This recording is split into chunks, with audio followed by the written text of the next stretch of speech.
Race fans, good evening and a very warm 3Y TV welcome to Georgia. We're live from the high banks and narrow confines of Echo Park Speedway, formerly and better known as Atlanta Motor Speedway. Last time we'll be saying Echo Park this whole broadcast, because I do not want to say it once again. We're here for rounds 10 and 11 of the 2026A OSCA Rio Grande Mexican Girl Cup Series. I'm Cameron Rich here in the booth with Carlos DaCosta, man in the cameras as always. Tonight, in true OSCA fashion, we've thrown logic out the window in the name of fun. These drivers are tackling this newly reconfigured surface with the borderline insane 2020 Cup Super Speedway package. A high downforce, high drag monster that we never actually got to see in the real world at this racetrack, as the track's facelift did not arrive until the next-gen era in 2022. We'll be seeing close quarters racing, lots of white knuckle slip sliding around at speeds approaching 200 miles an hour. And last week at Dover, we saw Ty McIntosh and Eric Ziegel tame the monster to split the doubleheader. And these were not just checkered flags for those two drivers, they were statements for McIntosh. It was a breakthrough performance, finally keeping the bad luck at bay and delivering his first win in half one for Redux Racing. Gilberto Javier Gamera dominated the field in half number two, came within a few heartbeats of the winner's circle, if not for a late race hard-fought battle with Dylan Thomas. While the leaders traded paint, Ziegel did exactly what we come to expect out of him. He outlasted the chaos with a clinical display of trademark consistency to capture his second win of the season. Unfortunately, he's not here tonight. Neither is Austin Beers, so we have a bit of a shortened Team Fence Motorsports field tonight. I do believe that it's just two cars for that squad. Thomas Capiano and Ty Alcus will be carrying the flag for the TFM group tonight. And we'll see what they can do about that. But a bit of a difference here tonight. We are doing group qualifying here at the Atlanta Motor Speedway, meaning that we will have 5 cars on track running 5 laps each for, I believe it is 4 groups to set tonight's grid. So group 1 on track right now, it's Nate Hall, Sam Boutwell, Aaron Evans, David Huckleberry, Jake Scarborough, who is actually not here, Santiago Aguirre not here either, Johnny Eckert also not here. So just those 5 drivers on the screen right there. Dustin Dewar is the OSCA invite car tonight, who was invited due to the lack of entries we had due to the half of Team Fence Line being gone. Santiago Aguirre had something come up last minute. He cannot race. So he is out here tonight in the Ram-sponsored Chevrolet there, which actually just got his qualifying lap, and presumably Nate Hall is disqualified as well for hitting the wall there. He is currently the fastest of the cars right now, and Group 1 has just concluded here, so we'll see Group number 2 roll out on the speedway. That's David Westergreen, Adam Peeler, Neil Rutt, Dylan Gooden, Patrick Hahey, Ty Alcus, and Gilberto Javier O'Mara, which we'll see of that group who actually is here. I think everyone should be, but we'll wait and see it nonetheless. See them right there. The Binks Designs teammates of Peeler and Rutt leading the group, leading Dylan Gooden in the 75, and then we have Gilly. I believe that's David Westergreen back there, and one more who I can't see. That's Ty Alcus in the 89. So a couple new paint schemes here tonight as well. The theme, one of the OSCA optional theme nights, is Artist Week. So a couple of these cars have musical artist themed race cars, and we'll try to point those out and talk about them throughout the race here. But you see some trouble here for Dylan Gooden, and let's make a note of that right now. As we get into the race here, these tires are going to wear out quite a bit. As we kind of noticed or noted during the intro here, this car track combination never actually happened in the real world. The Gen 6 was gone by 2022 when the track was actually reconfigured and resurfaced into the intermediate super speedway it is now. So these Gen 6 cars, they ran the last race on the old Atlanta, and they've actually never been on the new Atlanta. So this super speedway package, pretty quick. These guys are going about mid 180s in the draft, up to about the low to mid 190s, depending on how big the draft they're getting is. But I've also heard a couple of rumblings about some potential temperature issues as we get through, or as we get into the bigger packs. So we'll have to look at that in the race, see if anyone has any engine issues, because that will be a big hamper on their race, obviously. Finishing up here in just a moment. Currently, Aaron Evans is the quickest driver out there right now, and he was in group number 1, so group 2 has not found a way to go any faster than group number 1 as of yet. That you gotta kind of watch out for in iRacing in qualifying is you cannot bump draft. You cannot bump draft at all. If you get any sort of contact penalty, which bump drafting will give you a 0x, which means it doesn't count towards your safety rating. Not a factor in the leagues, as that does not actually have any bearing on what we do, but it still will disqualify a lap if you get any sort of contact. 0x, 2x, whatever, any type of incident by the iRacing service, it will disqualify a qualifying lap. So no bumping, no hitting the wall, no anything like that. I do believe if they go too far down here on the apron, it will also give them a penalty as well. But you see right there, right at the end of the session, top of the board for Peeler, and right, the two Binks cars out here with a little bit of speed, and pretty cool to see that, them working together, doing it pretty well out here. Group 3 on the track right now, and I'm showing that a new addition to Group 3 is, that should be Dallas. No, Dallas Mayan actually moved to Group 4. So this will be Dylan Thomas, Ray Bracey, Thomas Capuano, James Watson, Dave Carpenter, and Kynan Jones, which that we have right there. You can see Ray Bracey, particularly in one of the new cars, one of the themed cars for this week, in the Avril Lavigne themed race car, which I will say I approve of that very much. Who doesn't love Avril Lavigne? 5 laps for these drivers to figure something out, and interestingly enough, this qualifying session, Carlos, I mean, this is actually pretty important here tonight. We've only got 19 laps in half number 1, so you don't want to lollygag and get yourself mired in the back of the pack, because you might not be able to get your way to the front. You might just not have enough time. So something that's one of the shorter relative half races we've seen in OSCA in a while here, this 19 lap first half. What do you think that's going to do with the driver's mindset here tonight? Qualifying obviously a little bit more important. Yeah, it's definitely going to up the excitement factor. A lot of these drivers are going to be pretty much driving to get to the front or driving to keep the front from the beginning. You mentioned 19 laps isn't a long time, and this is a smaller tire track compared to Talladega and Daytona. So a lot of these drivers trying to push from the beginning, and a smaller tire track could lead to a couple of wrecked race cars. But I know these guys have the skills to put on some exciting racing. I am honestly excited to see how these cars are going to behave at full song with everyone out there. And I gotta say, kudos to Admin. This is some pretty exciting qualifying. Yeah, absolutely. Pretty cool little format here. Always good to see different things being tried in sim racing and OSCA.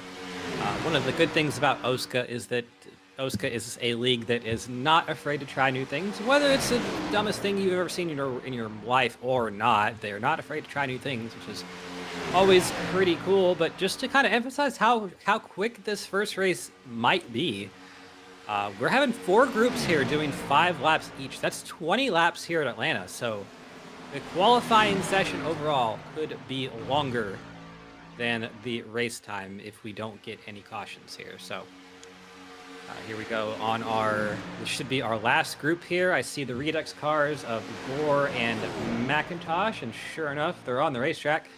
This group should be Zach Evans, Ty McIntosh, Darren Staff, Dallas Myhand, Noah Brown, and Daniel Moore.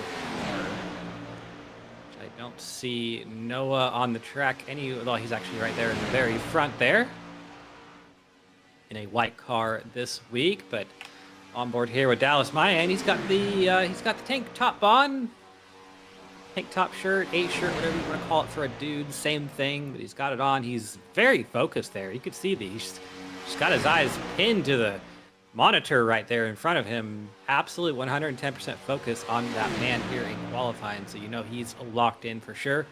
Right there behind his teammate of Darren Staff in the 45, trying to make something happen here. See a couple different lines being ran here to end out qualifying. McIntosh and Gore go up to 3rd and 4th position, but not able to do anything with that Binks duo of Peeler and Rutt just yet. They got a couple more laps to be able to do something here, and I would say, I mean, 3rd and 4th, not too bad. Not a bad starting position at all. I'd take that all day, every day, but still want to be out there in the front, leading the green.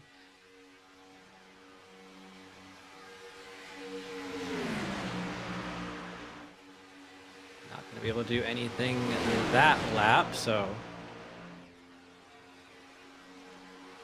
should be one more lap once these guys get to the line, so just got to figure out what their strategy is, if they're going to draft, if they're going to lead, if they're going to do something else, maybe swap here. Looks like Ty McIntosh following the 78 of Dallas Mahan up the track, maybe trying to get a run here for this last lap of qualifying, but I think right now these guys are too spread out, too all over the place. Well, I say that. Darren Staff and Noah Brown go right to the top of the board.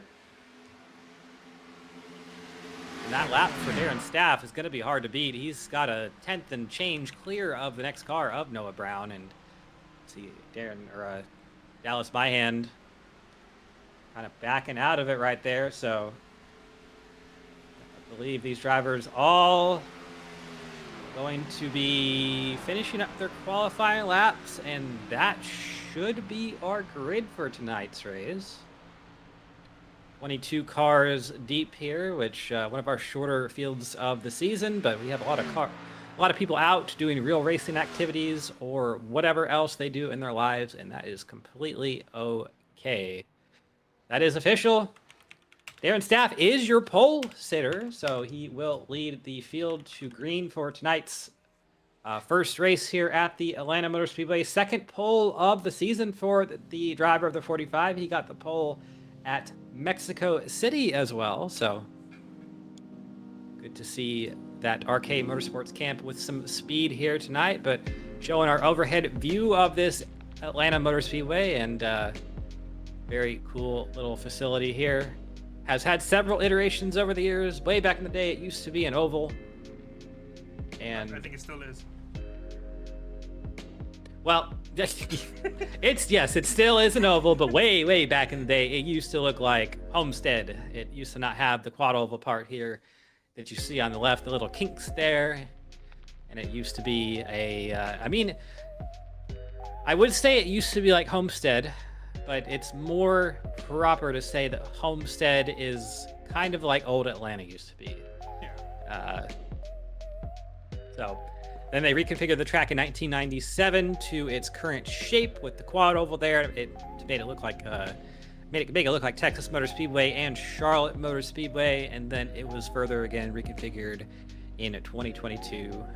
Up the banking, made the racing surface a little bit smaller, kind of made it a super speedway, and kind of destroyed all of my childhood in the process. But I think the track as it is now has been received pretty positively in the fan base and in the industry for what it is. I think a lot of people probably would have liked to see it just be repaved and not reconfigured, and there was a couple of vocal people who wanted to see the track be moved back to its true oval configuration. Unfortunately, SMI went with neither of those options and decided to make this into a super speedway, but it's also been the best super speedway that we have had racing wise since 2022, because the next gen unfortunately does not race well at Daytona or Talladega, so this is kind of what we have. But either way, that's neither here nor there. 30 minutes to go in the session. We're kind of just killing time, but we're just It's a long time. we're just kind of,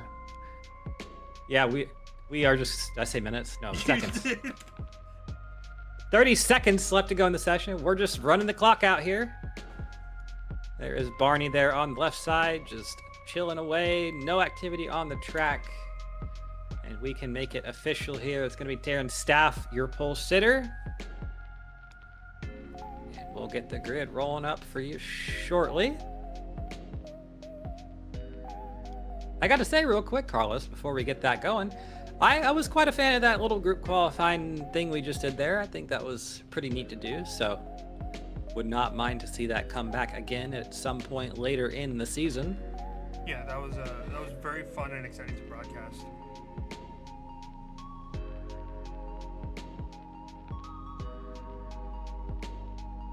There we go. It already started. All right. Yep, our grid is already going. It's Darren Staff and Noah Brown, your front row. Position number 3, Adam Peeler next to Neil Rutt. So a couple of Binks cars there. A couple of Redux cars here. Daniel Gore in 5th and Ty McIntosh in 6th. Ty McIntosh getting his first win of the season and in Redux last week at Dover. So looking to build on that momentum. Dallas Mayan rolls off P7 next to Aaron Evans in the colorful number 48. Ty Alkus rolls off in P9, and tonight's OSCA invite car in the Ram Chevrolet, it is Dustin Dewar. P11 is Sam Boutwell in the Tom Bolin 4, next to David Huckleberry in the Ozzy Osbourne machine there. Nate Hall rolls off in position number 13, lucky number 13 for him, next to Thomas Capuano. Our car is wrong on the preview there, but it's a bright yellow machine for the 21, so it'll be easy to spot on the track. Gilberto Javier Gamera next to David Westergreen. Gilly, the heartbreak story of last week, had that win in the bag and lost it there with just a few laps to go. It's James Watson and Dylan Thomas there in row number 9. Then Ray Bracey and Dylan Gooden rounding off row number 10. Here's Dave Carpenter and Kynan Jones to round out the field for tonight's running of the... I actually don't know what the race name is. It's the Atlanta 100, so very creative race name there.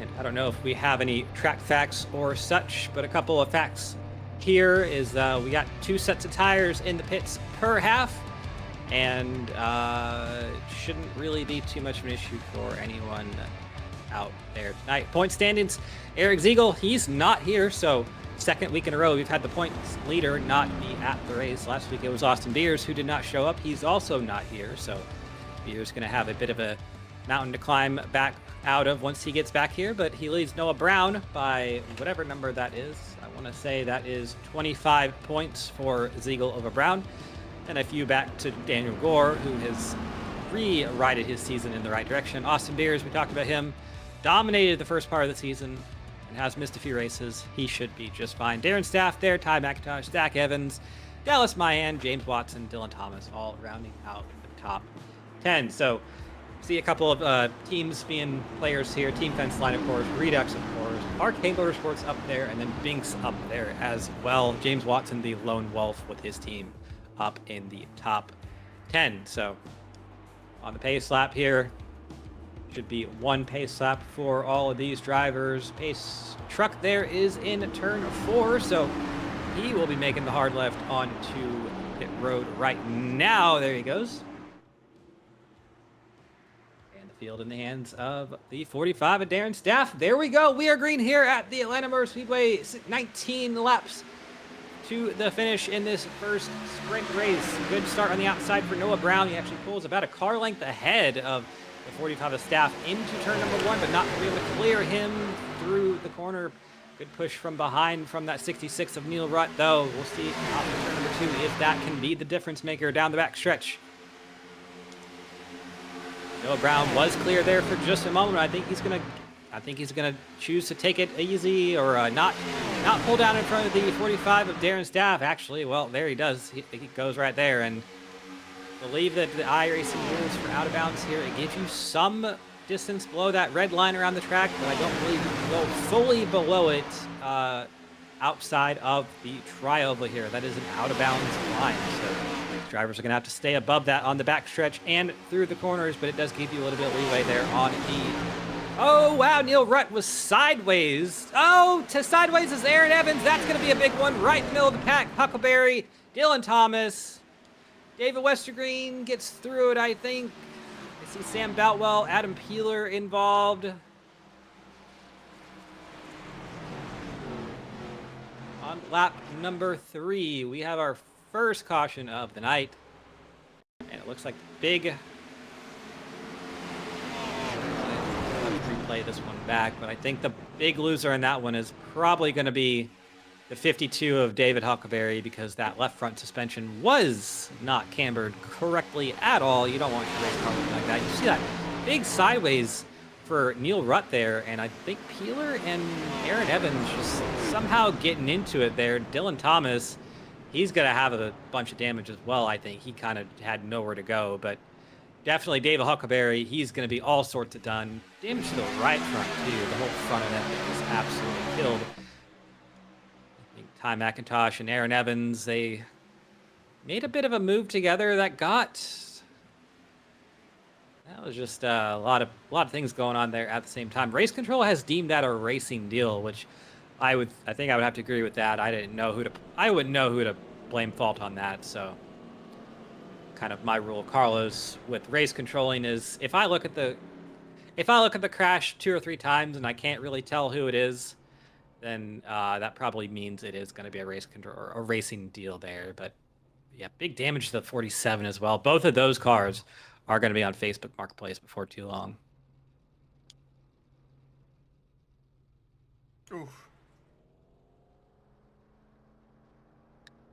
Good thing, though, for both of those drivers, for Huckleberry and Boutwell, this first race short, 19 laps. So if we can get her going green and get her to the finish, this will be a pretty easy elementary affair to get out of the way. No pitting really going to be necessary for any of these drivers. Fuel, I've heard, is about 30 to 35 laps. So we'll see a pit stop there in half number 2. But in this first half, just a sprint race, a race that is all out there.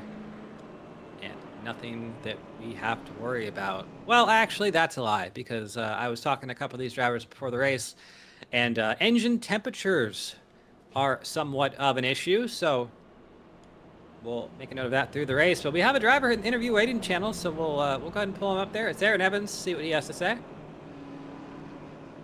Aaron, Cam in the booth, you got a copy? Badly, I do.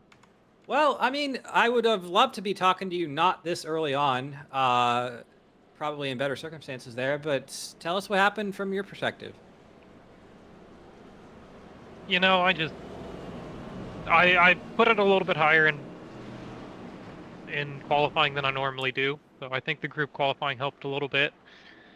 And then started driving pretty much. I saw Neil go a little bit high, got a little bit loose. So I tried to go down a little bit. Darren was there. Couldn't go up. Neil was there, and then Adam showed up. So just an unfortunate circumstance. Yeah, definitely a tough break, but the good news is this first half, super short, only 19 laps, so you should be out there less than 10 minutes if we can go green here. Before we let you go and get back on green, any sponsors or shout-outs? Well, this is a new one. I want to thank some of the people at ISU for allowing me to run in the eNASCAR College Series under Indiana State University. Also, just big thanks to my fiance Heaven for supporting me even when nights like this don't go too great. So far, at least. Hopefully, second half is going to be a lot better. And well, I guess Skittles and Bojo for making the paint scheme. Yep, absolutely. The good news is for half number 2, you know exactly where you'll be starting, back there in the 21st spot, out of the invert, but should be a good one nonetheless. Appreciate you talking to us, Aaron, and hope to be talking to you in the next half under better circumstances. Hopefully a lot better. Thank you. All right, that was Aaron Evans, finishing 21st night in the first half. We are back under green here. Noah Brown with the jump on the field. He leads the top and bottom lanes. He's going to jump up to the top lane there in front of the 66 of Neil Rutt. Problems for David Westergreen. He has taken his car to the pits. Not sure what happened to him. I'll have to go back and look at that. Well, I don't have to do anything. We'll get our replay to do that. But on the restart here, he had some kind of issue with the engine or hardware or something of the effect, as he just pulled out of the way and had to disconnect from the session.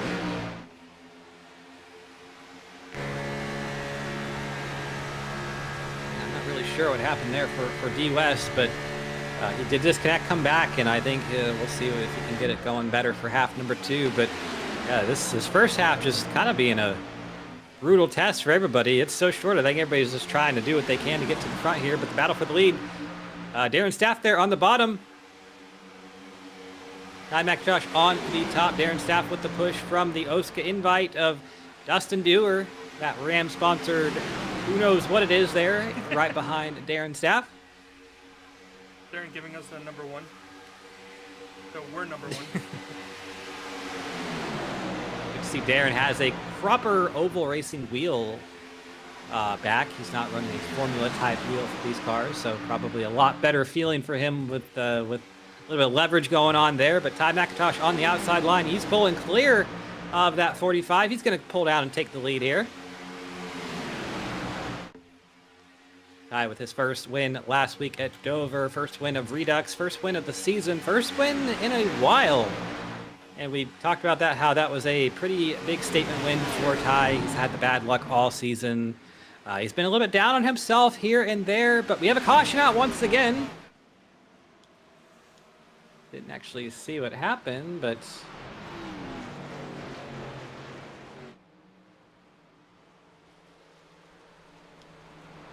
something to do with Something happened with Daniel Gore involved. Let me see if I can figure something out here for you guys. I think it was Ty Alkus and Daniel Gore got into each other there in turn 1.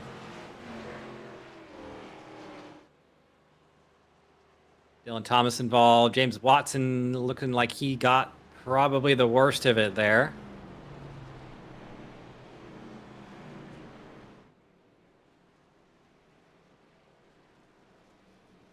Dylan Thomas has been knocked around quite a bit in this short first half there, but Daniel Gore.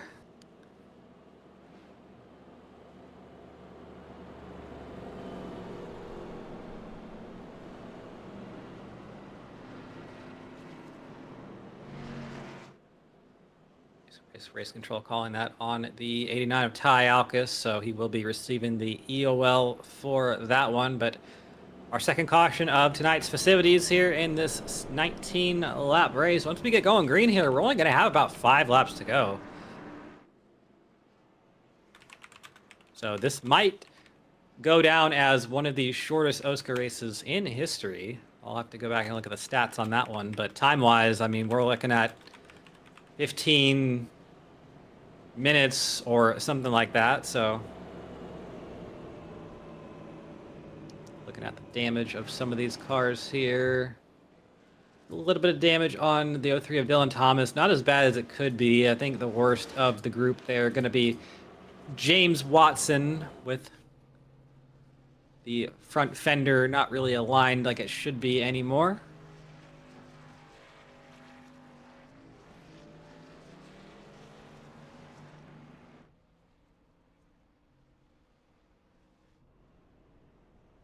I want to say hi to our some of our users in chat: Brent Jones, Thrasher, Camel Camping, and Easy Motorsports. And sucks not racing tonight. Let's go at TFM. So we know where the alliance is there for Easy Motorsports.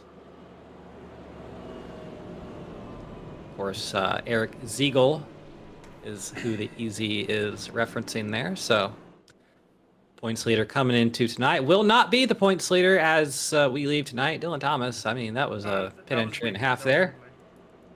Oh. Well. He's still on pit road though.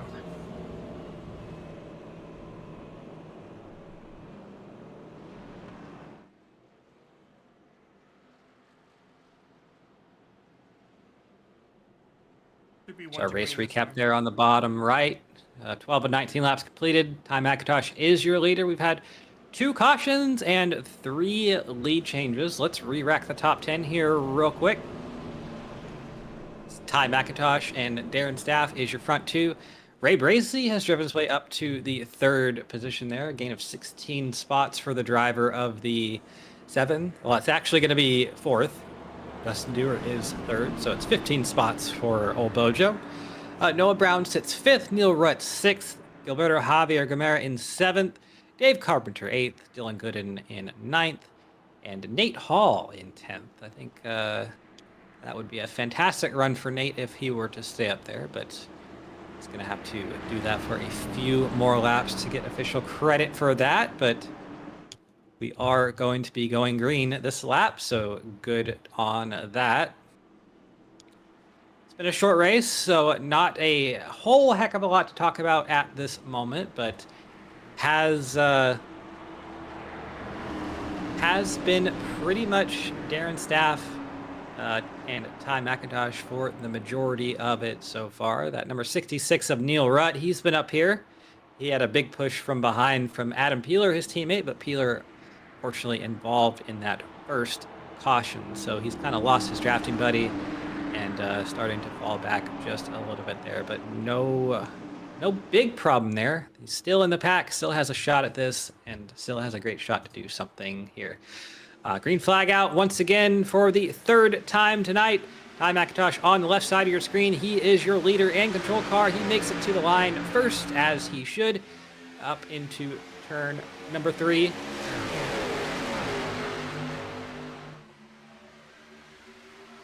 Ty McIntosh decides to take the inside line. Darren Staff might have a penalty for improper restart there for passing the leader. I'm not sure if I really agree with that one. That's an iRacing penalty, not one given by race control. So maybe he should be looking to get that cleared. No, he's gonna actually just take it, and maybe he did. I'll have to go back and look at that, but he's gonna have to enter the pits here in turn number 3. That's one of the hallmarks of New Atlanta. There's the pit entry, and all the way around the turns 3 and 4 apron to the front stretch will be the 45. He has to go all the way around and serve that drive-through to clear the penalty there. Neil Rutt in the wall just a little bit. We are 3 wide for 2nd place here. Gilberto Javier Gamera with a big aggressive move on the inside of Dustin Dewar. He's trying to look for redemption from last week. He knows he should have probably won that race, but let it go with so few laps to go. Gilberto Javier Gamera, one of our long-time OSCA drivers, has been around forever and ever and ever. Has a couple wins to his name, but he's been improving every year, slowly year after year, and has gotten himself up here into the fight for the top few positions at this New Atlanta Motor Speedway. Doing a great job up there in 3rd. Noah Brown to his outside is in 2nd. No help for the 65 right now. Here comes Gilly trying to slide up out of turn 2. They're 3 wide for Tho. Ty McIntosh sideways. Ray Bracey sideways. And they are wrecking here in turn number 3.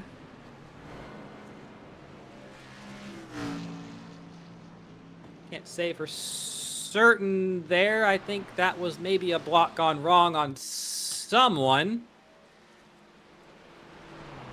I don't think necessarily on Ty there. I don't think that really started with anything he did. Him and Gilberto were racing together and Ty threw a block, but I think whatever happened behind those two. So we'll check the replay here through turn 2 here. We're 3 wide, and I saw Dustin might have gone bouncing around on the backstretch and ping-ponged himself into some cars that created that unfortunate circumstance there, but we'll check here again. And it certainly looks like... Can we get one more replay, maybe of a car behind Dusty, and see if... like an onboard with them, see if we can see that better. It definitely looks like the 32 went ping-ponging, but I'm not sure if that was due to him getting ping-ponged by someone else or whatever happened there.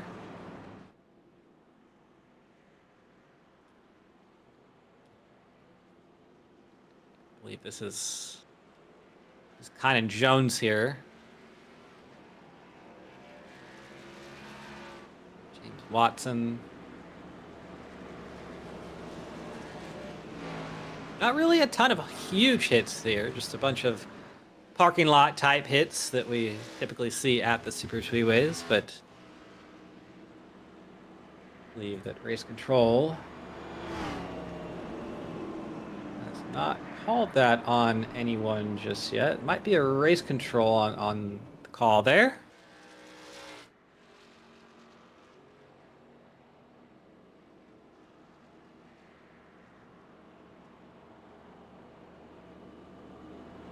Wolf Gaming Network, the 3542, saying that Ty is the GOAT, and if anyone says otherwise, they are wrong. Well, you know what?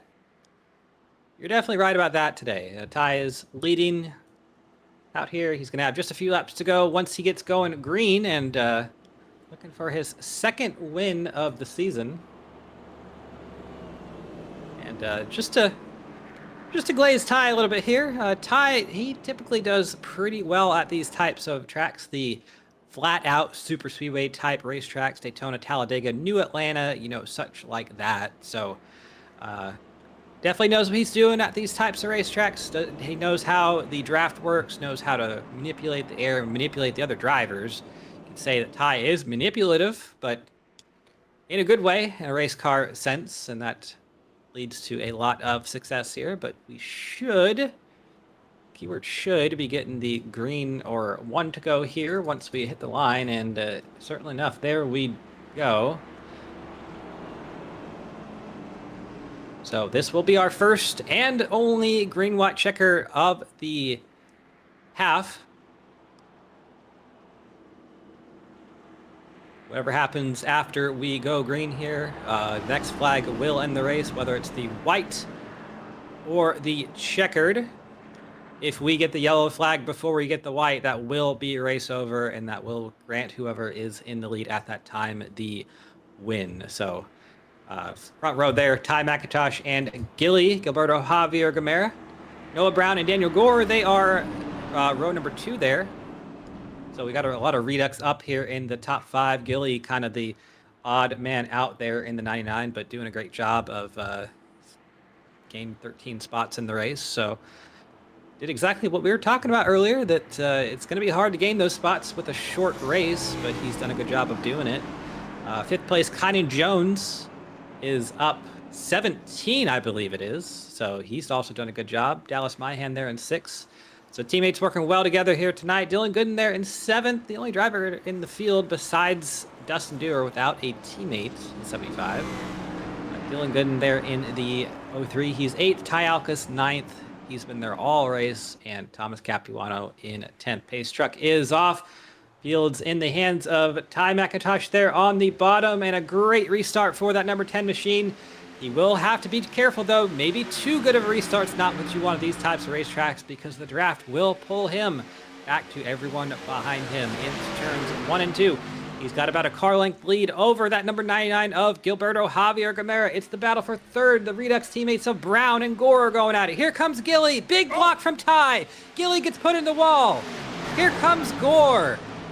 They're wrecking behind. If they can make it to the line before the yellow comes out, they cannot. It's going to be Ty McIntosh getting the win here at half number 1 in the Atlanta Motor Speedway. What a crazy, crazy race that was for 19 laps. Ty threw an aggressive block there on the 99 of Gilberto Javier Gamera, and I think that put the 99 in the wall. And it caused some calamity there to happen into turn number 3. We'll check it out here again.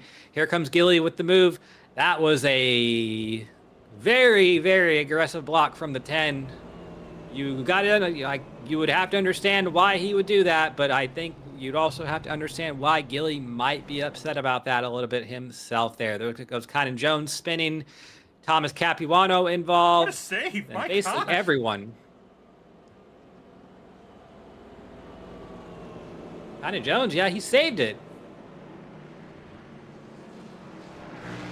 And Ty McIntosh here in the race chat saying he's sorry about that. Saying that he did not like the way he won there. But either way, he did get the win. He did get the points. He did get the trophy. And he will be able to do the burnouts there. You can see the face on the bottom right of your screen. Definitely not entirely happy with the way that all transpired, but Gilberto Javier Gamera in the race chat saying it's okay. So we're going to reset him here. We are going to let these drivers get a little bit cooled off, get them out of the cars, let them have their warm up, and then we will get a word with Ty here in just a moment.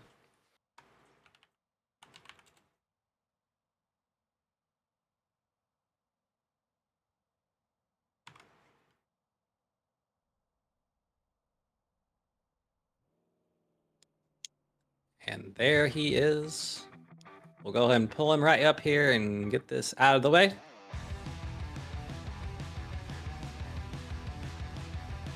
Nice, Cam in the booth. You got a copy? I do, buddy. All right, well, the results are going to say that you won that race, but I was hearing you in the in-game chat here saying that you did not like that, and can see on your face that that's not the normal Ty jubilation we would expect out of a win like that. But either way, short race there tonight in half number one. Take us through it.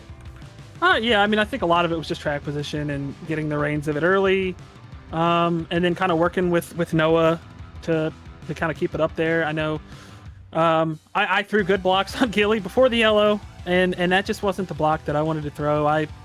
When he got to my outside, I tried to pull off of him, but the side draft kind of pulled me into him, so I'm not a fan of that. I don't like winning races like that. It's just not what I like to do. I'm not a fan of it, honestly. I'll take the win, but it's just kind of shitty. Well, second half, one win in a row here. You obviously got the first win of the season there at Dover, but got to reset and redo your whole mentality about everything tonight, because you're going to be starting 15th here in half number two. Much longer race, 48 laps. You got a pit stop that is going to be required there. You're going to have to come through the field and manage those temps. What's the game plan? Honestly, I think that's kind of what I was hoping to do in the first half, was maybe feel the temp stuff out, and I didn't get a chance to. When you're in the lead, like your temps were up there even for the lead, so that was kind of weird. But other than that, it's going to be weird. I think this tire wear aero wash combination is going to be awkward. It's going to be something we're going to have to figure out. But I think everybody at Redux did a really good job there. I know it was a 1-2-3. Gilly, I'm sorry, buddy, if you're listening. That's not. I don't take pride in that at all. So I owe you a big one. That's just not what I wanted to do. Well, absolutely. And the temps there, good thing to bring up is we didn't really see that come into play in half number one with the cautions and just really, really short runs there. Mm-hmm. But yeah, we'll let you go get walk it up and ready for half number two. Before we let you go, any sponsor shout outs? Weekend Woodsman for being a sponsor. It's artist night, so I went with Ella Langley, a little dandelion colored themed car. It's my buddy Riker's birthday today, so shout out Riker, happy birthday, buddy. That one was for you, even though it wasn't great. Everybody at Redux, Noah, Dan, Ray. Ray has a badass car tonight. It's awesome. Avril Lavigne, it's pretty sick. Hopefully you guys get to hear from him. You guys put on the show, Vic, for putting this thing together, and Kelsey, I think she's watching, so appreciate you guys. All right, appreciate you talking to us, Ty. Good luck out there in half number two. Go put on a show for us. Thanks, buddy. All right, we got about 6 minutes here before half number two gets underway. And just a quick note that we'll have a 15-car invert for tonight, meaning Ty McIntosh, your race winner. He will start 15th. And on the pole for half number two will be Thomas Capuano. I'm just taking a look at the So results. we'll be back at. Oh yeah, let's take a look at the results here real quick. Should be a short little results page there, but Ty McIntosh, Daniel Gore, Noah Brown, Redux top three for tonight's event. Dylan Gooden in the Olivia Hammond Motorsports machine. He finishes fourth without any teammates to his credit, so a good little run for Dylan. Ty Apkos finishes fifth, leading the flag for Team Fence Line there. Conan Jones leads RK Motorsports effort in sixth. James Watson comes home seventh. Darren Staff eighth. Dallas Myhand 9th, and Dustin Dewar in 10th. Dylan Thomas finishes 11th. Ray Bracey 12th. 13th is Gilberto Javier Gamera. We heard about his struggles there on the last lap, or off the front end of the or the rear end of the 10 car, really. David Westergreen finishes 14th. He got himself back on the lead lap somehow after those issues that prevented him from taking the green. Thomas Capuano 15th. He's 1 lap down. He'll be your pole sitter tonight. Neil Rudd 16th. Dave Carpenter 17th. Sam Beltwell 18th. Nate Hall 19th. Aaron Evans 20th. 21st is Adam Peeler, and David Huckleberry finishes shotgun on the field in 22nd with no front suspension on either corner of that car. So we'll see if all of these drivers can have a better half number 2, but we got about 4.5 minutes left here before the start of half number 2. We'll take a quick break, be back with you for the grid in about 4 minutes for that race, and we will get you underway.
All right, race fans, welcome back to the Atlanta Motor Speedway here for half number 2 of the Atlanta 100 in the OSCA Rio Grande Mexican Girl Cup Series. We have just completed half number 1. After 19 laps, Ty McIntosh came home as the winner, and we are getting underway for half number 2, which will be a much longer race, 48 laps for these drivers, and we'll have a lot more to look out for as we go through this race. Engine temps could be a problem. We've heard a couple of rumblings that in the draft and such like that, that the engine temperatures can get to a uncomfortable point to where they might have to back off and save their stuff there just a little bit. So we'll go ahead and get your grid rolling up here shortly. So, since I'm restarting iRacing on my end, we don't have a grid. You're gonna have to say it out verbally. Okay, we don't have a grid graphic. No harm, no foul. We got 45 seconds left here in the warm-up phase of the race, so we'll just go ahead and let everybody get on track, let everybody get situated there. You'll notice a couple familiar paint schemes if you've been watching NASCAR for a long time. Greg Biffle's Post-it note car from the mid-2000s there on the left side being driven by David Westergreen. Always good to see that car. That was a dangerous car to see when you came to places like this back in the day, because that car would always be bad fast and won quite a bit of races. But 10 seconds left to go. Looks like everybody is on track.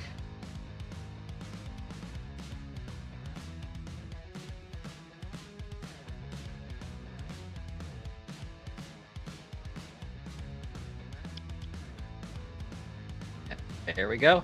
Underway we go. So we'll go ahead and get your grid rolling down shortly. We don't have the graphics, but either way, all fine and dandy. Thomas Capuano, the car that is focused in the middle of your screen, he is your pole sitter for this second half of the race. David Westergreen to his outside starts second.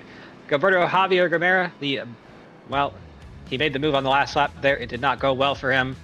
He starts third here, so he'll try to avenge that one. Ray Bracey starts fourth. Dylan Thomas in fifth. Dustin Deere, the invite car for tonight, starts in sixth.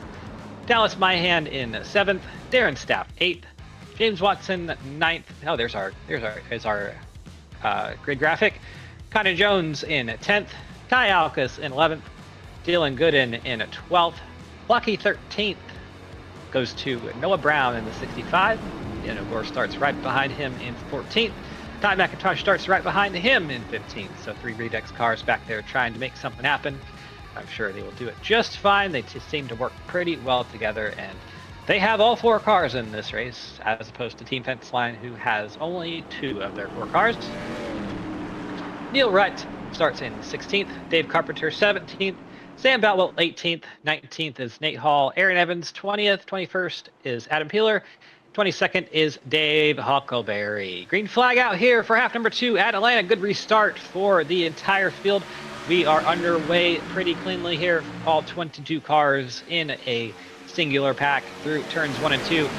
Outside line looking pretty good there for David Westergreen. Inside line looking pretty good there for Thomas Capuano. We'll see who gets the runoff in turn number 2. It looks like it'll be David Westergreen with the push from Ray Bracey down the back stretch. That outside line chugging along with a good head of steam there. Dustin Dewar in 32 providing some pushing assistance to them as well. But it's David Westergreen who's going to lead lap number 1 here in the Biffle machine. Dustin Dewar still slots right into the 3rd spot behind these 2 up in front, right in front of Thomas Capuano, who's trying to look for somewhere else to go. He moves up to the outside line there off of the corner, and now it's a battle it's side by side for about the 5th place on back. Gilberto Javier Gamera, Conan Jones going at it there. Let's see, Darren Staff has got, Conan Jones is actually behind there. Darren Staff to the outside of the 99 of Gomera. Dustin Dewar battling for the 2nd place there with Ray Bracey. Dustin Dewar on that outside trying to take the push from Darren Staff and do something with it down the backstretch. He's going to go high David Westergreen is going to go low. Here comes Dustin Dewar in the Ram something, whatever car that is. He's going to take the lead momentarily through turns 3 and 2. I think he's going to get the big run off here and get the momentum at the line. It's the 32 of Dustin Dewar leading his first laps of the night. Ray Bracey, for a moment, looked to go 3 wide there. That probably would have been a good move on lap 44, but not here on lap number 4. We got 44 of those more to go here tonight. Already seen a bit of a breakaway. Bottom 4 or so cars, Carpenter, Huckleberry, Hall, and Peeler, they have split themselves single file and look like they're kind of somewhat just holding off the back of the pack just a little bit, maybe to save some tires, save some engines, save something up there. Not get themselves involved in the wreck if it were to happen here. But lap 5 of tonight's event, and already a little bit more, I would say it's even more action up to this point, because really lap 3 or so of the last race, we were kind of already looking towards the end of it, but a lot more racing to go here. David Westergreen popping below that apron for just a moment. Totally illegal here at Atlanta. Not going to be able to do anything just yet. And there's not been a lot of position shuffling up in the top 10 as of yet. Biggest mover right now is Kynan Jones, up 6 spots into the 4th position there. Kynan Jones on the outside line behind his teammate in the 45, Darren Staff. Those 2 RK Motorsports cars working well together.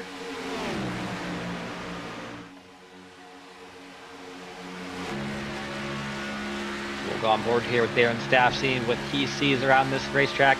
It's a pretty fun little facility, pretty fast, flat out all the way around, but not like Daytona or Talladega. You might have to lift if you get in the aero push a little bit wrong, or you're just in a big pack or whatnot. You can kind of see on here, if you're well versed in your NASCAR onboards, this track is about 3 or 4 lanes narrower than Daytona or Talladega, so a lot less racing room.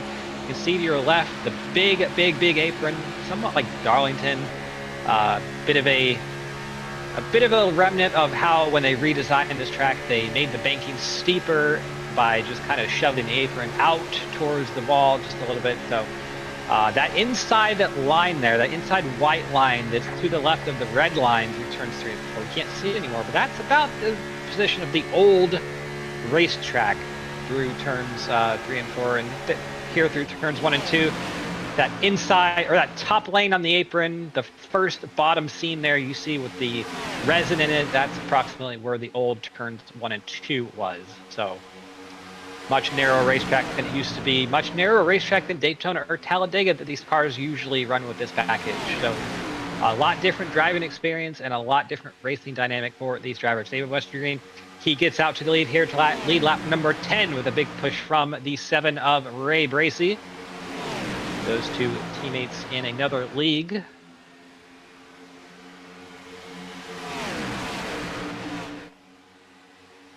Right now, everybody minding their P's and Q's right now. 2 steady, somewhat lines all the way back to the 71 of Dave Carpenter there in the 18th position.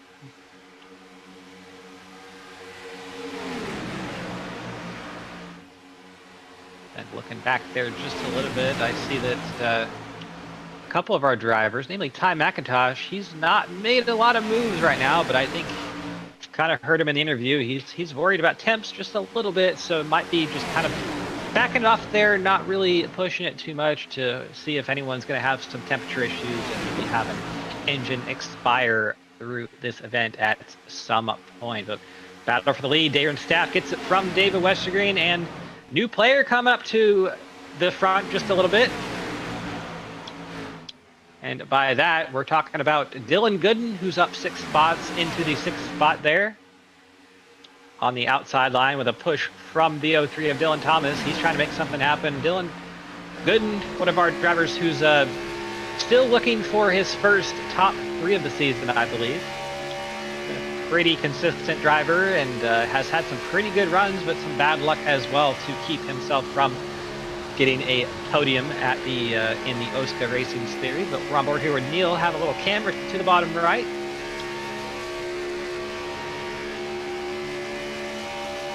peak human specimen there, Neil Rutt. Love watching on board.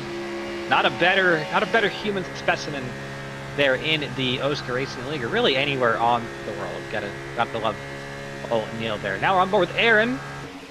Aaron Evans in the 48, so he's part of this little pack here behind that now includes about 7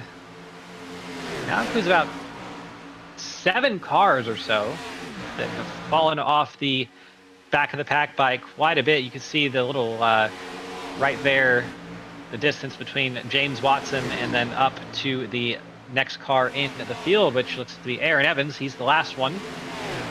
Oh, excuse me, that is actually not Aaron Evans. That is Kynan Jones, I believe, is the last car in that first pack.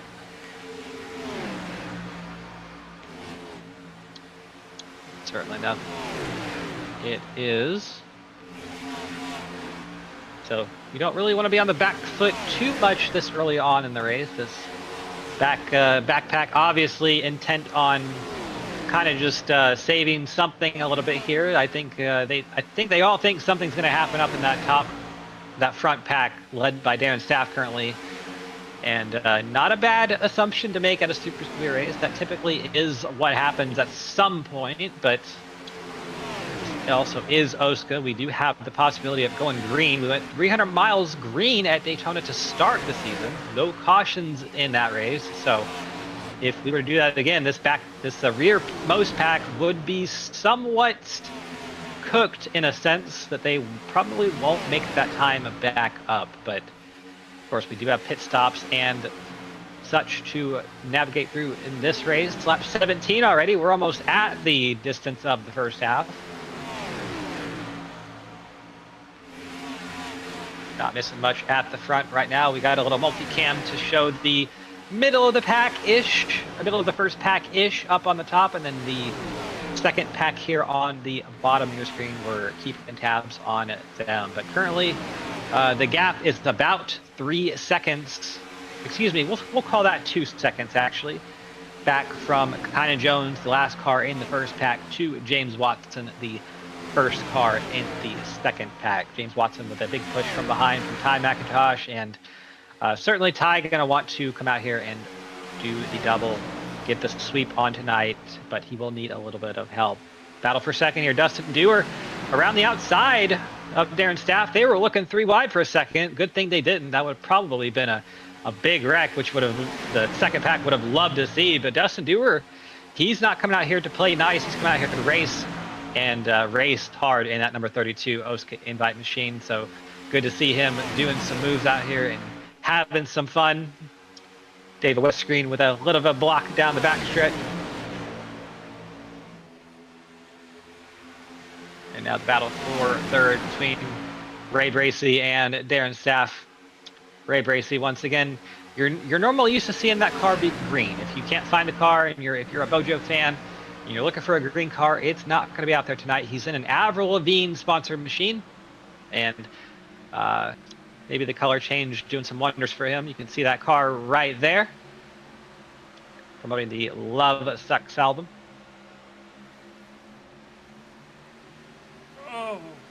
Oh, almost some trouble as we had Ray Bracey centered on our screen. He got a big move from the inside from Thomas Capuano and shoved Ray up out of the way a little bit, right into the middle lane there. He's going to have to concede the spot and maybe lose a couple more here, but battle for the lead. Dustin Dewar up to the inside of the 45 of Darren Staff. Darren Staff using the push on the outside lane from Dylan Gooden to keep that number 32 at bay for now, but he's going to be a little bit too far out of here, out of turn number 4, I think, and might get the draft to pull everybody back to him. I think actually not. They're going to be just fine, more or less, into turn number 1.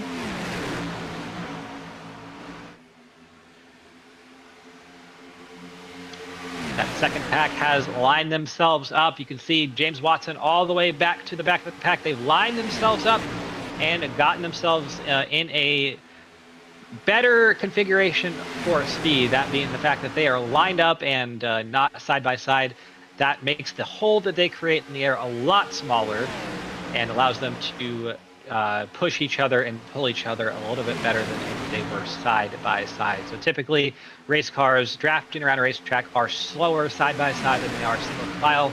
And you can see that second pack has caught up to the first pack already. Just about, I'd say, through turns 3 and 4, they probably will be right there and able to do something.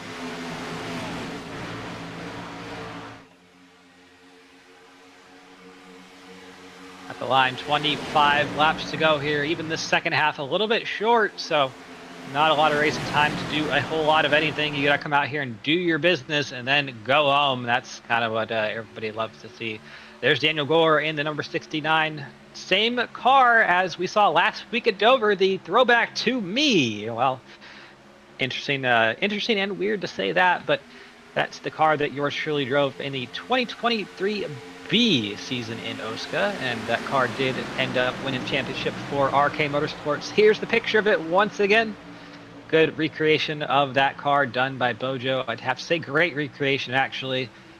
And I do believe that Bojo was supplied the actual master paint files from that scheme, from all the way back in 2023. He got the Photoshop file and everything, so he had everything to make it as close as possible, and he sure did a good job. But always cool seeing that car. It's even weird this week still seeing that car right out there without me in it, because that car it was such a fun time in 2023B to come out here and run a season of OSCA with the old Gen 6 cars and have a lot of success doing it. Even though we saw last week Daniel had some internet issues with that car at Dover, that was almost a hallmark of my season that I ran in 2023B. I had lots of internet issues back then. Ended up canceling my internet service provider due to all of that, and now I have a new one. So Daniel, unfortunately, has had some issues like that of his own over the past year and a half, 2 years or so, and hopefully one of these days we'll figure out a way to get it fixed. But right now, putting a good run up in that retro RK Motorsports themed car by getting himself to the lead. Actually, to the lead goes Daniel Gore right at the line. He keeps it from Darren Staff. No, he doesn't actually. Darren Staff pipped him at the line. Pip, diddly do, he says to the 69 of Daniel Gore. And America wins once again over England, but we'll see how that continues this lap. Sam Boutwell a little sideways down the back stretch, but keeps it under him. You can go under that out of bounds line if you're not making a move for position, but you cannot advance your position under the red line on the backstretch or the turns. So perfectly fine to go down there and save the car if that's what you need to do. We're seeing the pack start to break up a little bit here further on back. I think we're at the point where we're starting to see these drivers' tires wear out just a little bit, and Noah Brown has gotten himself up to the lead with a big push from the 45 and Darren Staff. I gotta say, Carlos, big props to Darren Staff tonight. He has been mega quick here, half one and half two. He's kind of been, well, we're gonna stop talking about him actually, because I know how this goes. So let's get the camera off him for just a little bit, and we'll just let him do its thing. But Noah Brown has gotten himself up to the lead. The two Redux Racing cars up there, 1 and 2. And that's where we saw them finish at the Mexico City Oval a couple weeks back, where Noah Brown got his first win of the season. Pit stops underway. Here's Darren Staff and Thomas Capuano deciding to come with him as well. And you're not seeing them have any issues or anything like that. The pit entry for this version of Atlanta is back there in turn number 3. So drivers are going to have to remember that. Not cut into the pits off of turn number 4 like you do at most tracks. The pit entry is back in turn number 3. So we'll see if anyone gets that wrong here tonight. But Darren Staff in, Thomas Capuano in. You'd have to assume it's going to be 4 tires and fuel.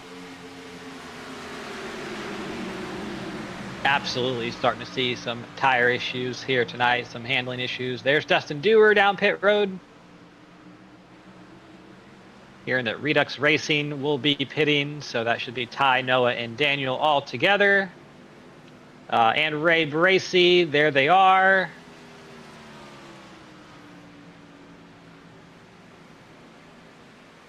A little bit side by side here into the pit lane. Ray Bracy.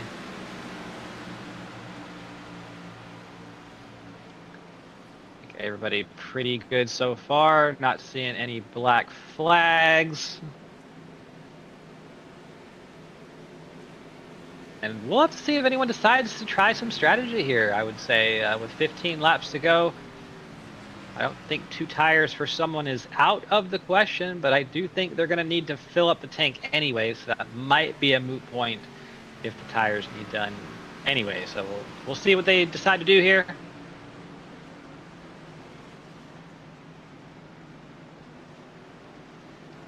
There's the Binks design crew. 3 wide there off of pit road. Peeler, Ty McIntosh, and that's Ray Bracy. Daniel Gore leading that little group away right now.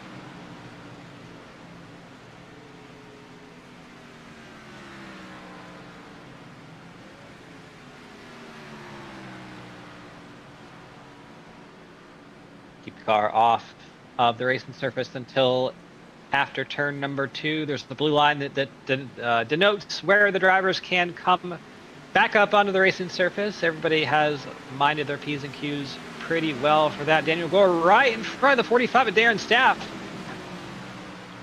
He has done the pit strategy pretty well. They have met each other back up on the racetrack there. And there's Daniel Gore. There's Darren Staff. On board with Staff here. And that was a huge rate of closing speed between these 2 drivers to when Daniel Gore came out of the pits, but they go flying around Neil Rutt and Dylan Thomas in the 03. I think once we cycle through, this is probably going to be your lead group right here. Looking from the rear end of Darren Staff's car, I think it's going to be Rutt, Thomas, Dave Carpenter's up there, just hanging on. Oh, Kynan Jones with the 2-tire call for the 85. So we'll see. 14 laps to go here. He's going to have a monumental challenge to keep that whole pack of cars behind him. But he is there with track position, and he looks like he's having a bit of trouble there keeping the car on the bottom. So I'm not sure if that 2-tire strategy was the right move or not.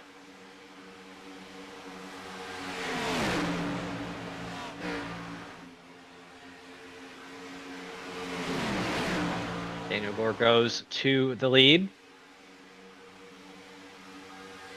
Comes Darren Staff looking on the inside of Gore into turn number 1. He is there. He's got his nose in there, and he's going to try to make the move. No help for the 45, though. I'd say no help, but there's really no... He's got about half help. They can't decide where they want to go.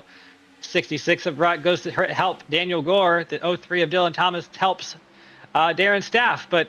That 45 of Darren Staff, he picked the wrong lane, and that was the slow lane. He goes back to the 5th position in turns 3 and 4.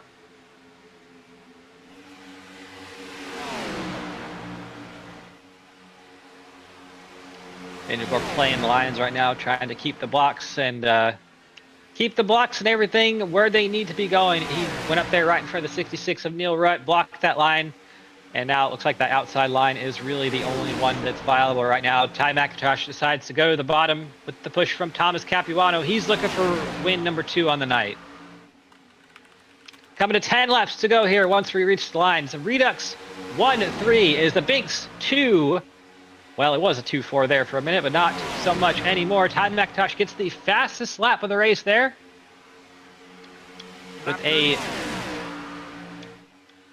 With a lap 36, a 29.288 for the number 10 machine. So flying around this joint here is that number 10, but 9 laps to go. Daniel Gore doing a great job playing the lines here and keeping all of the madness behind him. Here comes Ty McIntosh on the bottom. Good run through 1 and 2. He is booking it, trying to get besides that number 69 of Daniel Gore. It's been a hard move to make there on the bottom out of turn number 2, but he's going to drive it in on the inside of 3 and 4 and try to do something with that 69. And try he may. It's going to be even out of turn number 4. Who's going to lead this lap? I think it's just going to be barely the 69 at the line. Tie.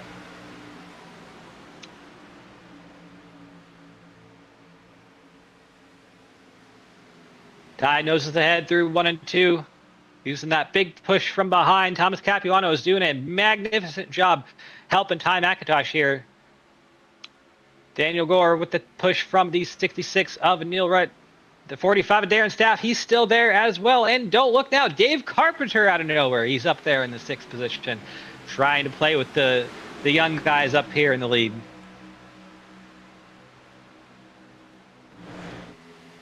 Seven laps to go. Ty McIntosh has gotten himself to the lead. It's now a scrap between him and his Redux Racing teammate Daniel Gore after turn number 2. What's Neil Rutt going to do? We're on board with him in that Kyle Petty 2000 retro-themed machine. What's he going to do to try to get himself to the win of this race? He's got 2 Redux cars in front of him. He's going to have to try to get through both of them somehow.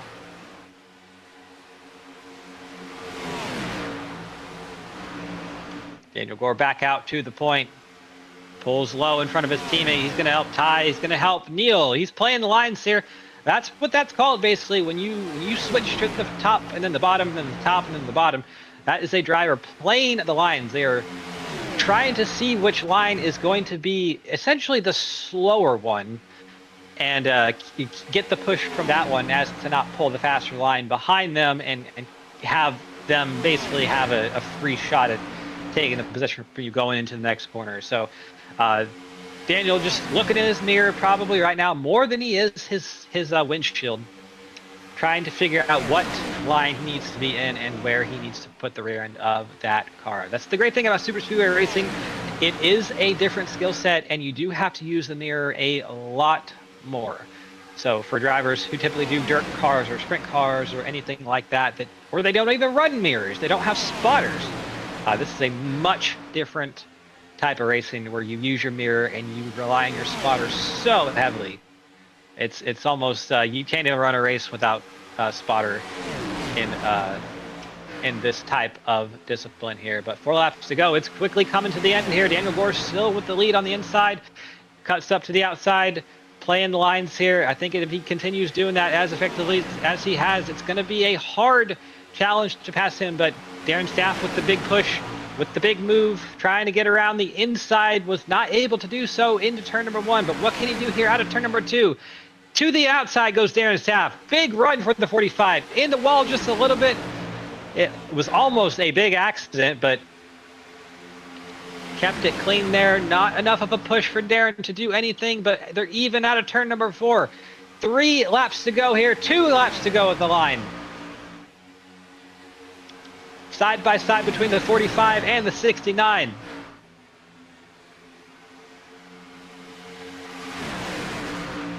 One of these drivers has wins this year. One of these drivers does not. The one that does not is Darren Staff there in the 45. Daniel Gore has a couple wins to his credit, but Darren Staff trying to get his first on the season. Out of turn number 4, 1.5 more miles to go at the Atlanta Motor Speedway. Who's going to do it? Darren Staff noses ahead at the line. Ty McIntosh with the big bump to his teammate. Daniel Gore noses ahead through turns 1 and 2. It's going to be a drag race down the backstretch. Who gets the biggest push? I think it's actually the 45 of Staff with the big push. But what's Neil Rutt going to do? Into turn number 3 and 4. They are side by side. Daniel Gore to the bottom. Darren Staff cuts to the inside. Here comes Ty McIntosh. It's going to be Gore at the line.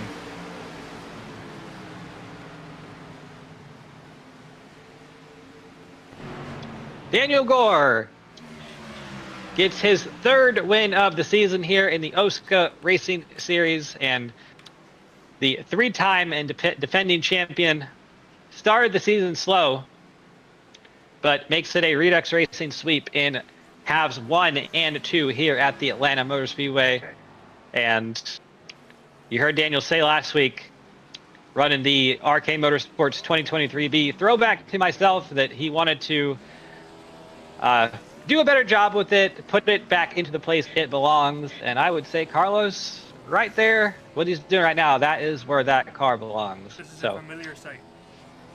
This is a familiar sight, sure enough. He's done, I mean, in 2 weeks, he's done exactly what we saw that car do a lot. We saw it drop out of race due to connection issues, and we saw it win a race here in a grand old-fashioned. See them getting a little kiss there at the line. They're going to do their group burnouts, as that is your 2 half winners on the night. So we will let these drivers do their thing.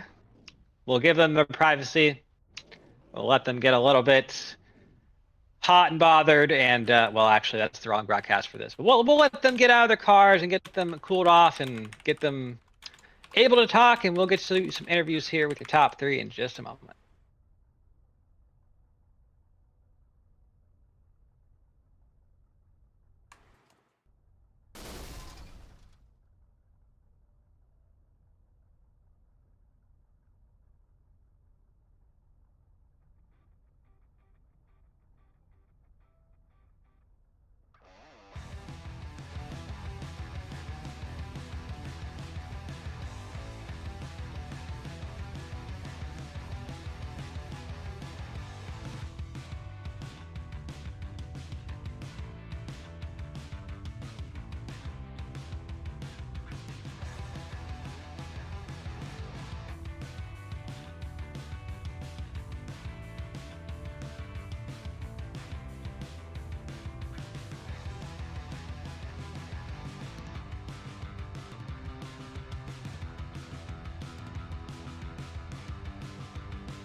All right, welcome back to the Atlanta Motor Speedway, round 11 of the 2026A OSCA Rio Grande Mexican Grill Cup Series has concluded with a familiar sight at the top of the standings. Daniel Gore gets his 3rd win of the season, and interestingly enough, first on an oval this year.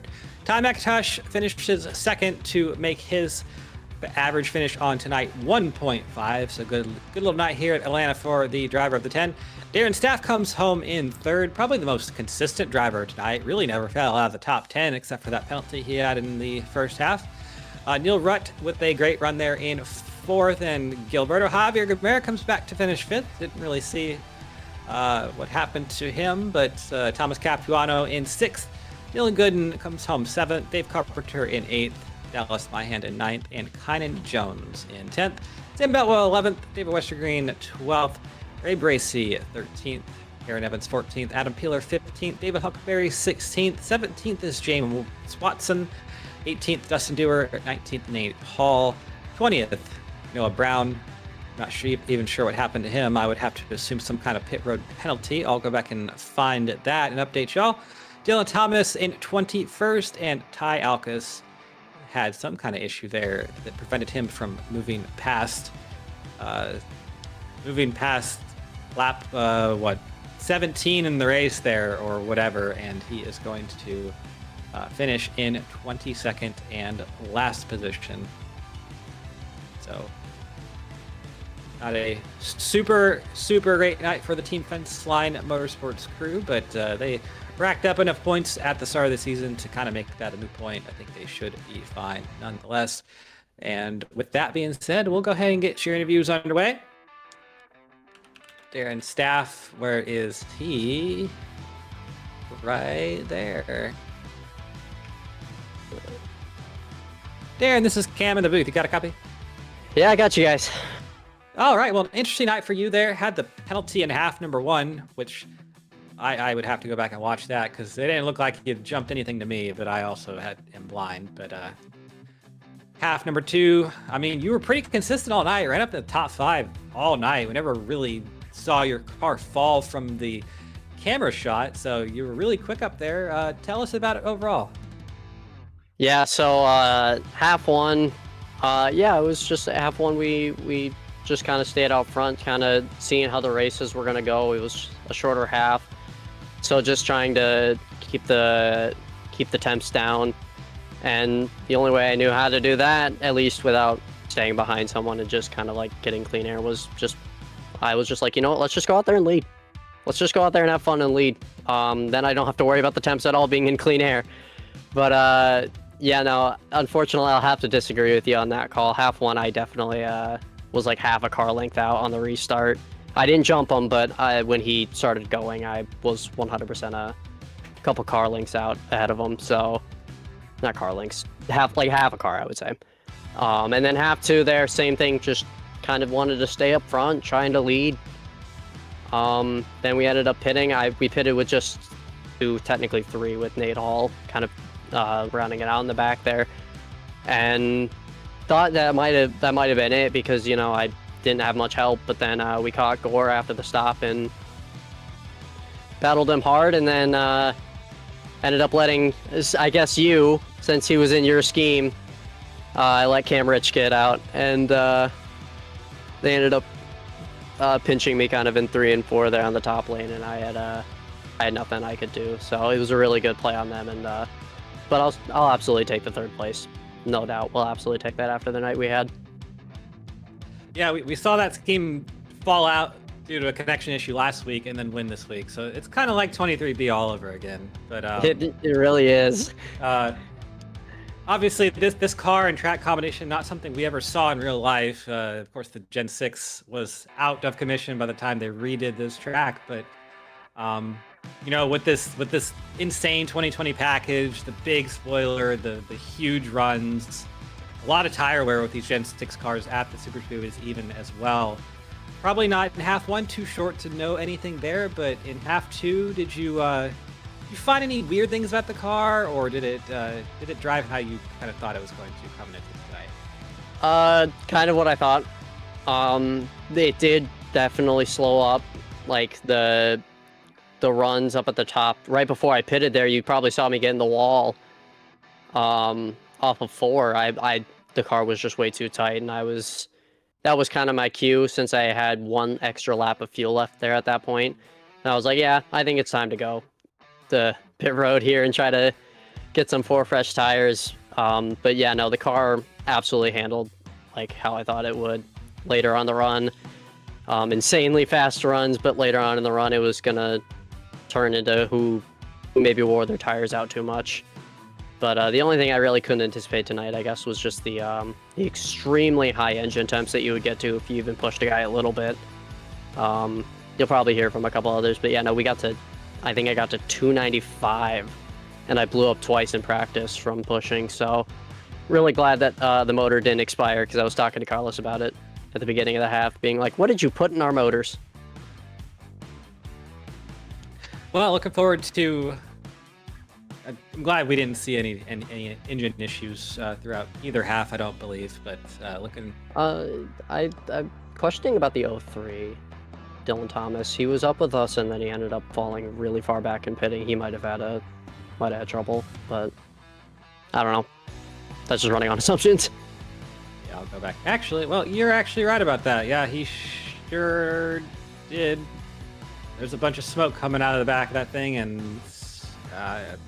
he's either vaping a lot or that thing blew to smithereens. So, yeah, well, I guess that's one for tonight. But looking forward to next week.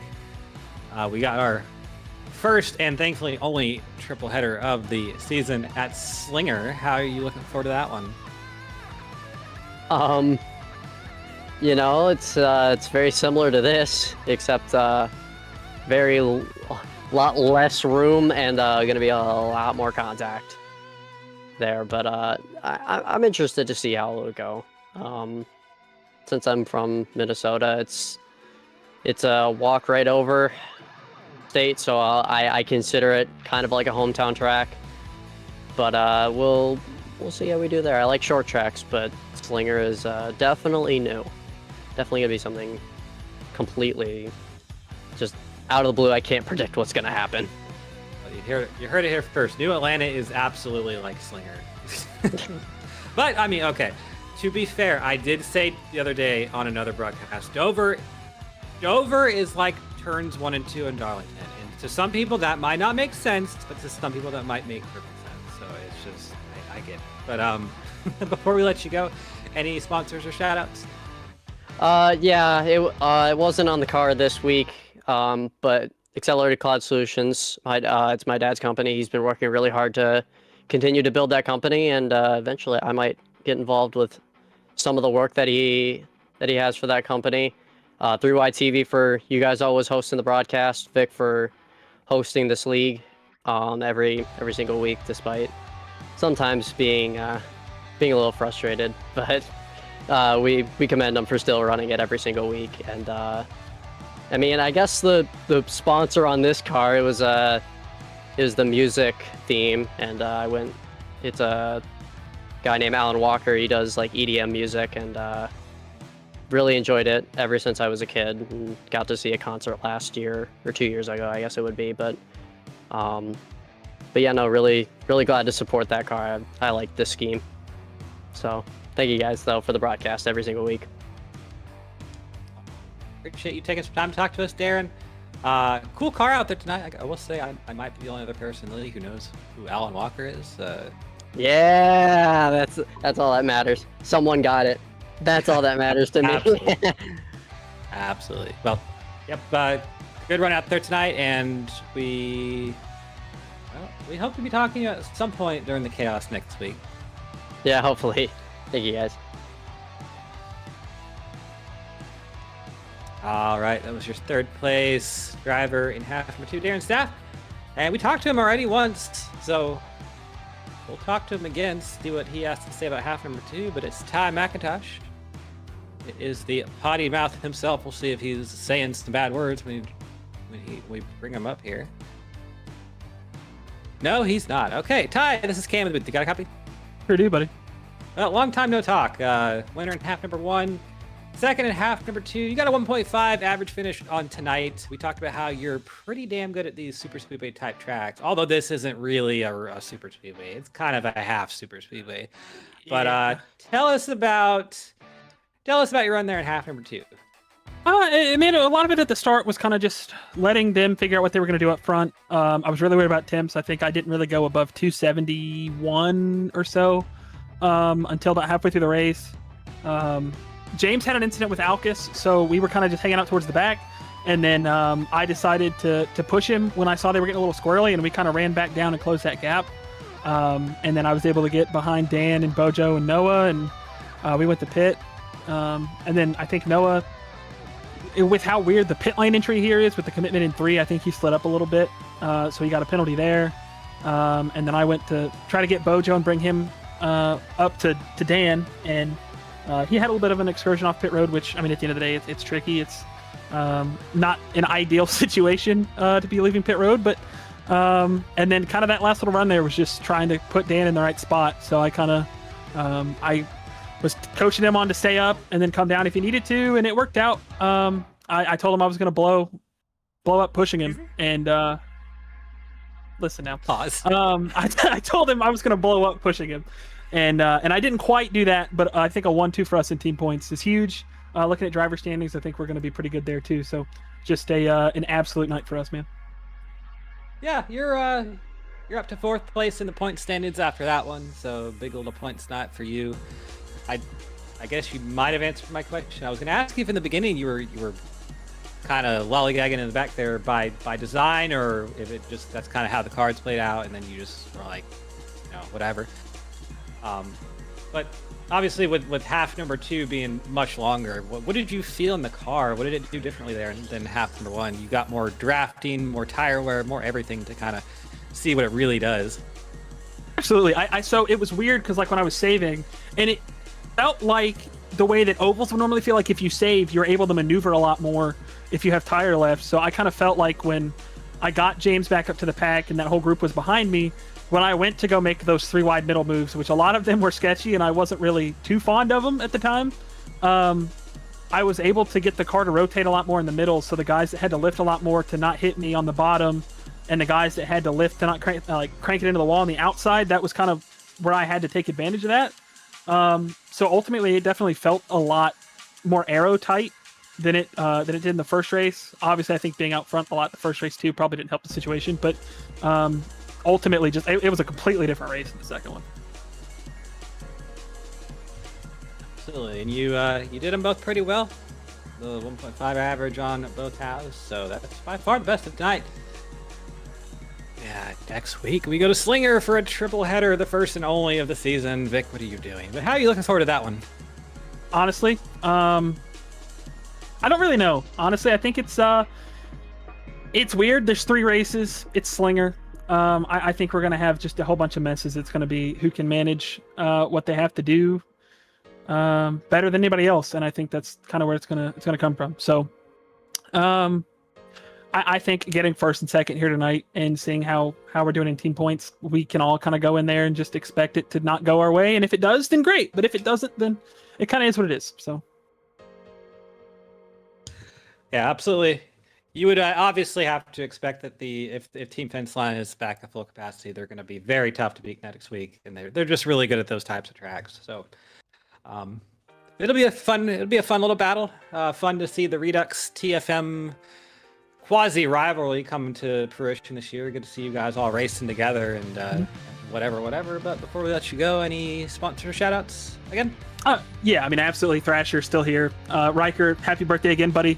Glad I was able to get a good night for you while you were watching. Shout out to my light cover in my room. I've had a really bad day. The lawnmower wouldn't start earlier. I was throwing up this morning, and then my lovely light cover from my ceiling just decided to shatter into a million pieces. So that was great. So it's not been a great day. I was really worried with how my luck was before OSCA. Normally my luck is worse here, but it was the opposite today, so I'll take it. Bojo for everything he does for us. I know he didn't get any of the finishes he deserved. He was really running good for us there. You guys putting on the show. Kelsey, I think she's watching. Everybody at Weekend Woodsman, man. They've been a huge sponsor of mine lately, and to get them great finishes 2 weeks in a row, I'll take it. Everybody at Redux, Dan, Noah, we really worked as a unit there. We made up for Daytona, which is huge. Shout out to Dan, man. He's a hell of a team leader and somebody to rely on. And I'm glad that I was able to get him into victory lane tonight and give him that last push. So, Absolutely. Good job out there tonight, Ty. 2 top 3 finishes. Can't really do much better than that. So we hope to talk to you again next week. I mean, there's 3 opportunities, so we got plenty of them. Plenty of opportunities to wreck and or win. So next week should be a fun one. Yes, sir. Thank you, buddy.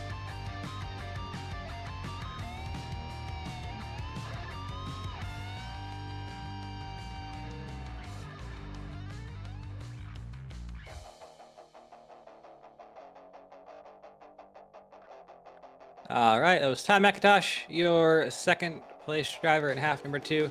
Before we get the winner, I'm going to make an executive decision here and see if we can get a word with the driver of the 99. I think he deserves a bit of a shout out after that run last week, and came out of turn 2 with a shot to win half number 1 on the final one of the final laps there, and it just did not go his way. But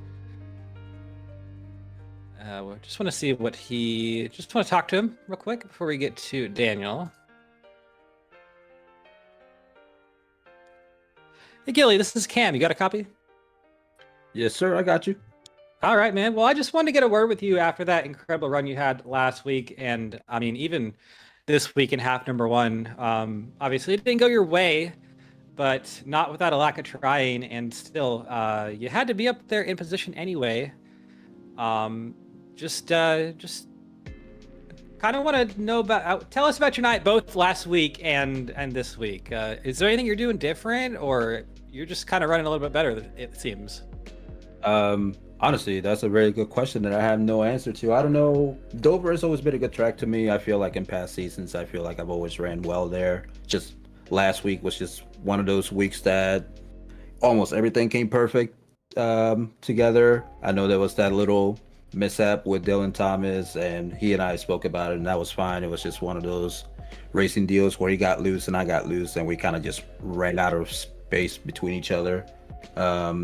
Sucks that last week happened, but I was still happy with how fast I was and how I ran, and kind of approached today as more like, let's just take it easy. I didn't realize that the cars were going to be overheating as much as they were all days. So I did a lot of temp management, and then I kind of found myself actually in second without even really trying, because everybody else was just lifting, going up high, I think trying to get some clean air, and I kind of just ended up behind Ty, and felt like I had a good shot there on that restart. He threw a block, and unfortunately, it was just like mistime. I know he didn't mean to put that intentionally. It did suck, but I wasn't gonna beat myself over it. Just had to try it again last on the second half.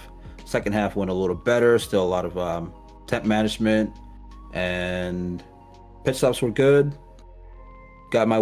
We got all the way back up to the lead pack, and then kind of just decided to go for it on the last lap and picked up a few spots for that top 5. So overall, kind of happy with tonight.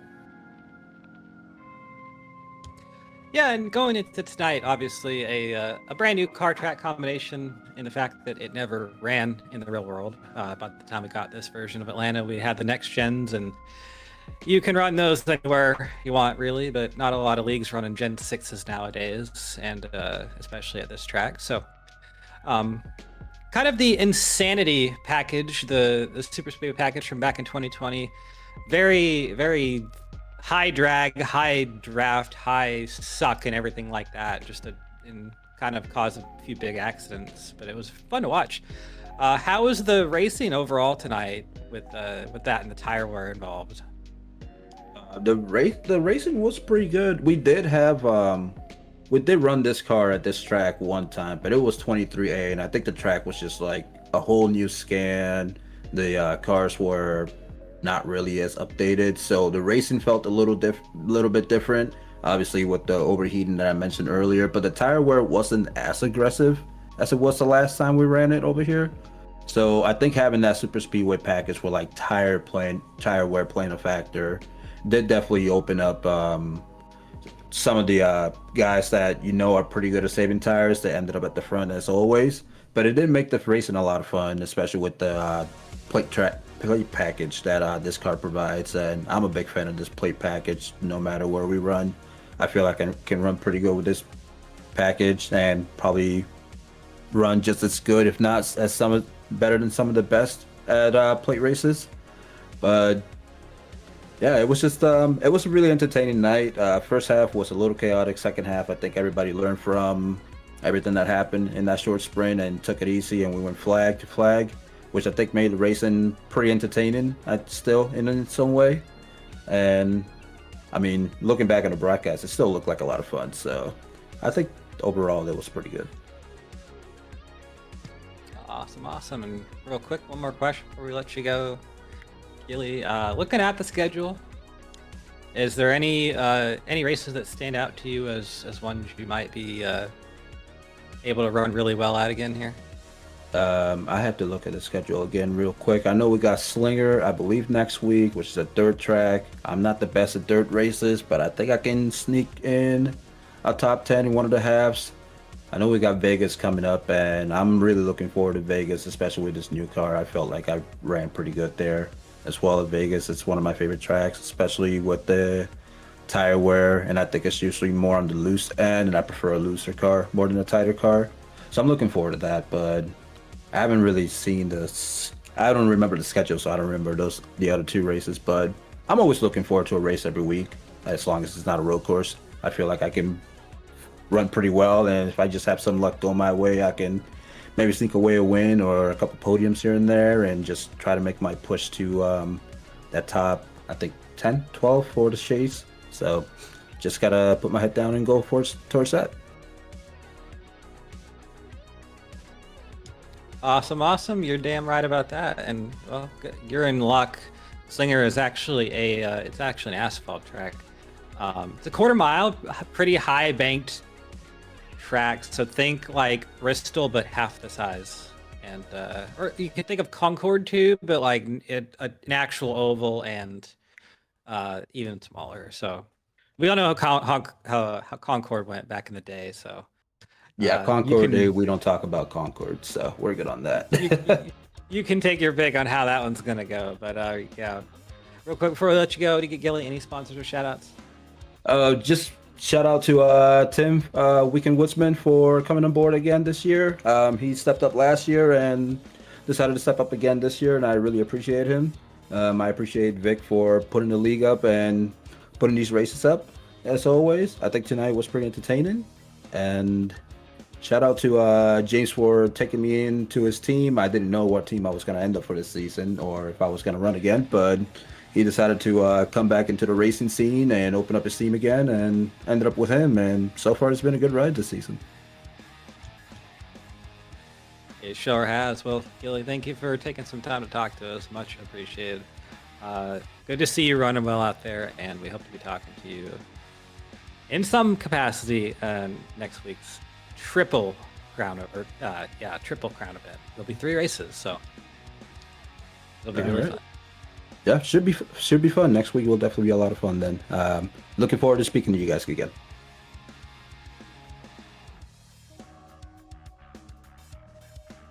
All right. Good to Gilly with a top 5 in race 2. Good to see him running well. Good guy. Would be a very popular win if he were to notch that off. Which he did get one last year in one of the Daytona races, I believe. But very close last week at Dover. Ran well here tonight. Very close too. And we'll go ahead and get our winner up here. Danny G, this is Cam in the booth. Got the copy? I got you. Well, how about that? A Redux sweep here tonight at Atlanta. And, I mean, you couldn't have done better for that 23B championship car by dropping out of the race due to a network connection issue 1 week and then winning the next week. How appropriate. But tell us about your night here in half number 2. Well, in half 2, I was just... Well, to be honest, I was expecting to start more at the front in half 2. I didn't get the greatest half 1, and then it just kind of all fell together at the end. Avoided all the wrecks, ended second by some miracle. Do not know how that worked out. But in half 2, I was just kind of biding my time. I wanted to stay on the outside and protect the outside while I had it, and try and save some of that tires and go where they're not. And I feel like it started coming towards me at the end of that run, because the car started to drift less than the ones in front of me and behind me, and just slowly made my way up. The pit stops came. I wanted to go one extra, but my teammates convinced me that we had to go this lap, and I guess I owe Noah an apology for doubting his word that time, and he was the one that ended up getting the unsafe entry penalty. So yeah, we came in, stops was good, took 4 tires, some took 2. The 4 tires was way stronger on the exit, so pretty much got all that time back while having the better tires. And then I saw Darren getting closer in my mirror, so I knew I had to block him, because that was going to be the battle for the lead. And sure enough, it was at the end. No, just super solid night, and I felt like I finally was able to do scheme justice for you tonight. Yes, it was very cool seeing that car win, and I just want to ask, because I'm curious about things like this, but you know, this car and track combination never actually existed in the real world. We had the next gen by the time this track had turned into this, but just kind of how was the racing dynamic out there? It looked like it was pretty fun overall for a super speedway, you know, race. It was pretty good. I wish we did have a little bit more tape on the cars, but at the same time, I felt like it kind of played into that strategy game a little bit, having not so much tape, and it kind of forced everyone to check themselves and not, like, you know, waste everything all in one push. But no, it raced much better than I was expecting, and it got a lot tighter, a lot quicker than I was expecting. Like, we all knew it was going to happen at some point, but like 5-6 laps into the run, cars were starting to wash up real wide into the corners. And overall, I thought it was really solid, and I'd love to come back again in this package. Yeah, it sure didn't look like the worst thing ever for like a super speedway. So I think, you know, that was one of the better super speedway packages we had. The very end thing we had with this car. It was kind of nuts, though. It made some big accidents and injured some people. So, like, suboptimal, but who cares, right? Worthy sacrifice. Unfortunately, I would agree. But either way, looking forward to next week. We go to Slinger, which is like Bristol, but half the size somehow. So that should be. What are you thinking about that one? Not really looking forward to that, to be honest with you. I'm not the worst short tracker in the world, but at the same time, I really don't know how that's going to work out. These cars are, I think, just a little bit too big, really, but we'll see. We did race some wackier cars there not too long ago, so maybe it'll put on a good product, maybe it won't. I think we're doing single car quality, so that'd be kind of cool to watch, but yeah, I just take one race at a time, see how it goes. Well, buckle up, Carlos. We'll have 399 laps of Slinger and a single. 399 laps. Yeah, 3 races. How many? 3 races, 133 each. Good lord. Oh boy. So buckle up. It's gonna be a April 2nd will be a night of all time. So Need a commentary partner? we might at some point. Feel free to jump up in the booth at any point if you. If I get killed, I think killed. I might. All right. Before we let you go here, any sponsors or shoutouts? I just want to thank the whole team. I know Bojo didn't really get the greatest night either halves, but he makes sure a lot of us look good out there. So gotta thank him. Noah had a decent half one, not so good half two, but again, gotta thank him for the strategy call there in the second half. And obviously, I gotta thank the knight in shining armor at the end of that second race, my teammate Ty. He's the whole reason I won this second race, because once he got to my outside, I thought that was it. So I gotta thank you, and then just anyone that might be watching for me. So Liam, Jordan, my sister, Sam. I know she's definitely watching. So thank you all that you'll support me. It means a lot. All right. Well, very awesome. As always, what was that? Your 3rd win of the season. I keep forgetting that because first oval win. We hope to be talking to you again next week. Good luck and Godspeed for us all. For Slinger, it'll be an event. We'll need it. All right, that was Daniel Gore, your winner of race number 2 here at the Atlanta 100, and I do believe that is all we have for you tonight. And what a beautiful picture there on the screen, seeing that car parked at the end of a win, right there at the start-finish line. Personal plug there, but either way, I'd like to thank the following sponsors for bringing you this season of OSCA Racing: Rio Grande Mexican Grill, Easy Motorsports, Brickhouse Graphics, Accelerated Cloud Solutions, and Banks Designs. And as always, we will see you again next week at next week at Slinger Speedway. I had to confirm that, but have a good night, everyone.